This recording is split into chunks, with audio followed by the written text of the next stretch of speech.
They call you the godfather of AI. So what would you be saying to people about their career prospects in a world of superintelligence? Trained to be a plumber. Really? Yeah. Okay, I'm going to become a plumber.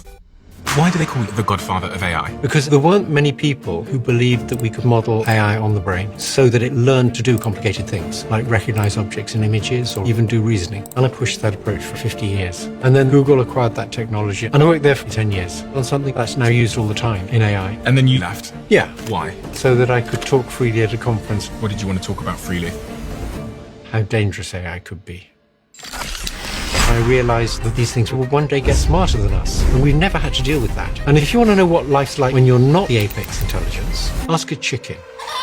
So there's risks that come from people misusing AI, and then there's risks from AI getting super smart and deciding it doesn't need us. Is that a real risk? Yes, it is, but they're not going to stop it because it's too good for too many things. What about regulations? They have some, but they're not designed to deal with most of the threats. Like the European regulations have a clause that say none of these apply to military uses of AI. Really? Yeah, it's crazy. One of your students left OpenAI. Yeah, he was probably the most important person behind the development of the early versions of ChatGPT. And I think he left because he had safety concerns.